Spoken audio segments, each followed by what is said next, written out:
कैसे हो आप लोग। तो फाइनली मैं लेके आ चुका हूँ आपके लिए new chapter discovering to this saga continues.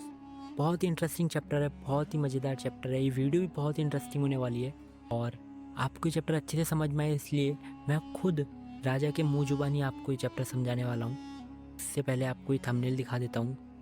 ये हमारी नेक्स्ट वीडियो का थंबनेल है और इसके बारे में मैं आपको एंड में डिस्कस करूँगा। मेरे टाइम को वेस्ट करते हुए चलते हैं राजा के पास। राजा जी, यही वो लोग हैं जो आपसे आपके पास की कहानी जानना चाहते हैं। तो प्लीज़ इन सबको आपकी कहानी बताओ। मैं बस 13 साल का ही था जब मेरी डेथ हो गई। मैं उस शक्तिशाली परिवार का अंतिम वंशज था जिसने मिस्र पर कई सदियों तक राज किया। मेरे मरने के बाद मुझे ढेर सारे सोने के साथ दफनाया गया और वक्त की तो फितरत ही है भुला देना, तो मुझे भी वक्त के साथ साथ भुला दिया गया। लगभग 3300 वर्ष बाद 1922 में मेरे मकबरे को खोज निकाला गया। उस वक्त की जनरेशन यही सोच में पड़ी हुई थी कि मेरे साथ आखिर हुआ क्या होगा। लोग मेरी मौत के बारे में अलग अलग बातें करने लगे। कई लोग तो यह तक कहने लगे कि मेरा असैसिनेशन यानी कि मेरी हत्या हुई होगी।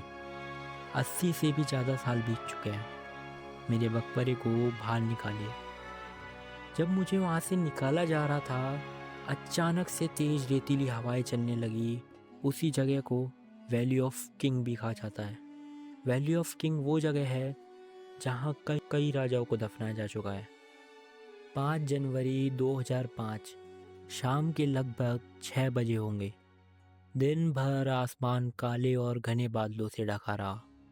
इस दिन दुनिया का सबसे प्रसिद्ध और कंट्रोवर्शियल मम्मी यानी कि मेरा सीटी स्कैन किया जा रहा था। वैसे मेरे सर का आधे से ज़्यादा हिस्सा सोने से जड़ा हुआ था। यह लोग मेरे बारे में बहुत सारे राज जानना चाहते थे। शायद यही वजह थी कि मेरे शरीर को इतने ध्यान से जांचा जा रहा था।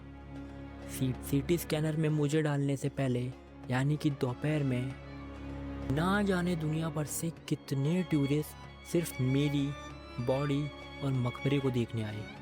बहुत ही आश्चर्यजनक तरीके से मेरी कब्र की दीवारों को देख रहे थे और मेरे चेहरे को देख रहे थे। लोगों को सबसे ज़्यादा चौंकाने वाली चीज़ मेरे ताबूत का वो हिस्सा लगी जहाँ पर मेरी ही तस्वीर बनी हुई थी। लोग काफ़ी डरे और सहमे हुए थे कि अब आगे क्या होगा। अब आप सोचोगे भला डरे हुए क्यों थे? तो एक्चुअली मेरी कब्र के बारे में एक बहुत ही डरावनी बात प्रसिद्ध थी। वो ये कि मेरे पूर्वजों का अभिशाप था कि जो भी मेरी कब्र को परेशान करेगा उसकी मौत हो जाएगी। लॉर्ड कार्वन, यह वही इंसान था जिसने मुझे ढूंढा था। उसकी भी मौत हो गई। पता है कैसे? मच्छर के काटने से।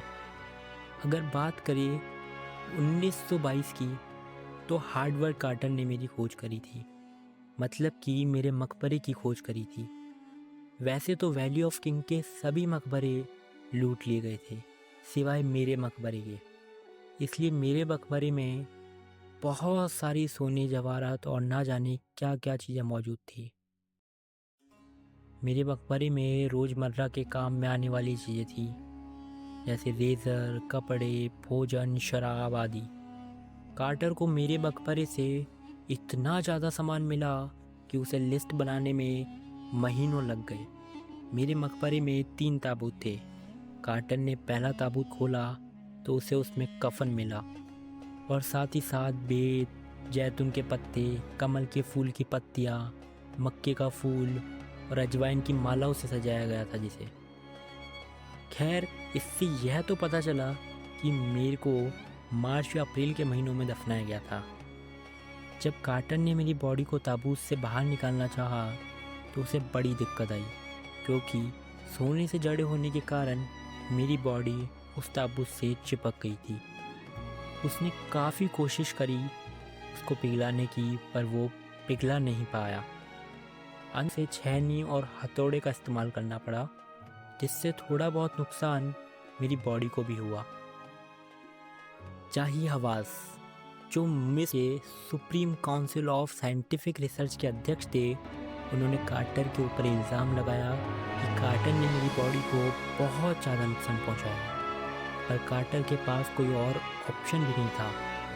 अगर वो वहीं छोड़ देता मेरी बॉडी को तो एक न देख चोर उसे वहाँ से चुरा ले जाते। मेरे टाइम पीरियड के राजवंश बहुत ज़्यादा अमीर हुआ करते थे, इतने ज़्यादा अमीर कि उनका सोचना था कि अपने साथ अपना धन भी वो दूसरी दुनिया में ले जाएंगे। कारण ही उन्होंने मेरे साथ भी बहुत सारे हीरे जवाहरात की चीज़ें रखी। महंगे कटाहार, अंगूठियाँ, बाजूबंद, नेकलेस, तावीज़ और ना जाने क्या क्या। गोल्ड का था। बीते कुछ वर्षों में पुरातन विज्ञान जो हिस्ट्री की खोज करता है, उसकी तकनीकी में काफ़ी बदलाव देखने को मिला। आज खजाने से ज़्यादा इंटरेस्ट जीवन और मौत के रहस्य जानने में है।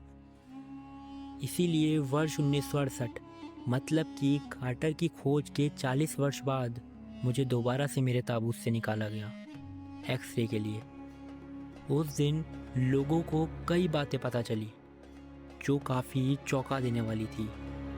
बात बहुत अजीब थी कि मेरी बॉडी में पसलियाँ ही नहीं थी और इससे उन्हें यह पता चला कि मेरी मौत असल में कोई नॉर्मल मौत नहीं बल्कि एक सोचा समझा असैसिनेशन था, मतलब हत्या थी।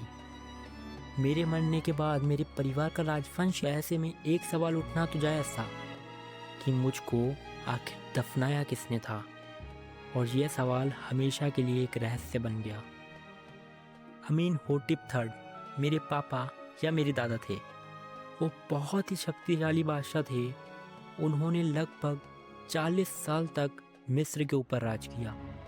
उनके बाद अमरहोटेप IV बादशाह बने। इन्होंने भी काफ़ी सालों तक हुकूमत करी, पर अपने समय इन्होंने बड़ी ही अजीब सा प्रचलन शुरू कर दिया।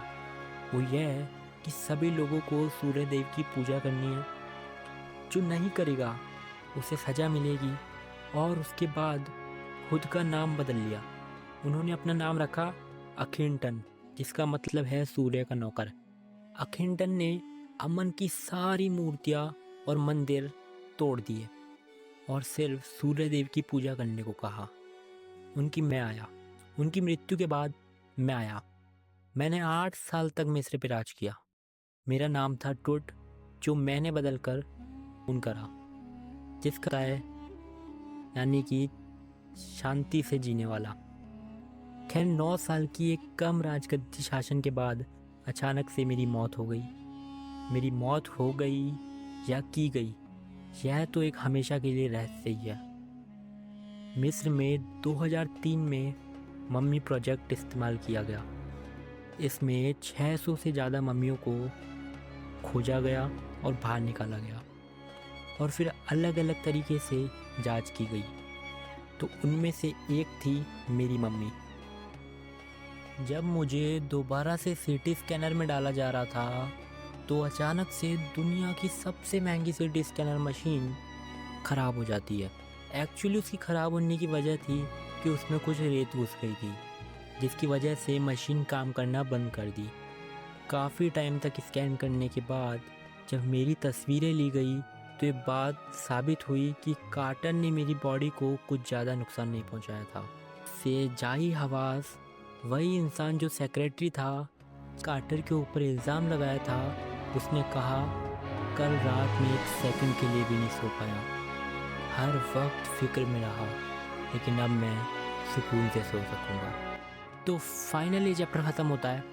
और हाँ, जाओ मत, मैं आपको एक चीज़ बताना चाहता हूँ कि हमारा जो अब अगली वीडियो होने वाली है वो उनकी स्नैपशॉट बुक के चैप्टर नंबर 3 रंगाज मैरिज पे। बहुत ही इंटरेस्टिंग वीडियो होने वाली है, बहुत ही अमेजिंग चैप्टर है। The very new channel, please support me. तो मिलते हैं अपनी नेक्स्ट वीडियो में जो होने वाली है To the city streets, we began to feel the fire. We rise like tall buildings as the chemicals they take us higher.